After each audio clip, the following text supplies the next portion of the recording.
to this. This is happening right now in Pasadena. We've been told that the U.S. Army is going to repeat the flashbangs and the explosions that's part of their training exercise around midnight tonight. I really don't understand why the U.S. military thinks it can come into a residential neighborhood without notice and be setting off artificial flashbangs at midnight when people are trying to get to sleep and go to work. But the federal government obviously operates on a set of principles different from those of us and how we operate in Pasadena. I think there should be accountability for this, and I understand why people are outraged. I'm outraged too. Quick update, I'm here at St. Luke's Hospital, the former St. Luke's Hospital, where a U.S. military training exercise is taking place. You can probably hear the military helicopters circling overhead that's supposed to bring additional personnel. You can't see it, but there's a dozen folks stationed up there on the hospital tower. The military has not got any security around. They asked the Pasadena Police Department to provide that. So our signs say police training in progress.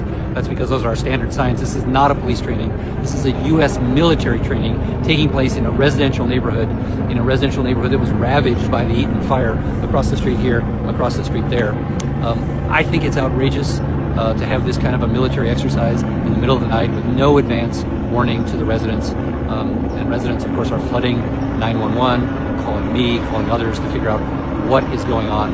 What is going on is a U.S. military training exercise in the former St. Luke's Hospital. When it's over, I hope there's going to be an accounting for this kind of outrageous behavior on the part of the national government. Councilmember Rick Cole here at St. Luke's Hospital, where behind me a military operation is being conducted. It is strictly a training exercise, but it's a training exercise with flashbangs and gunfire, and soon there will be helicopters as well.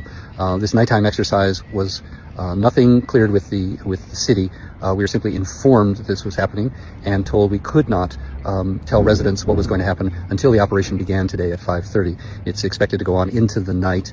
I think it's outrageous that the military would invade a residential neighborhood without notice, especially a residential neighborhood that literally across the street from here, homes burned down during the Eaton fire, and to subject the residents here to yet more trauma is indicative of the contempt that the federal administration has for the citizens of this country.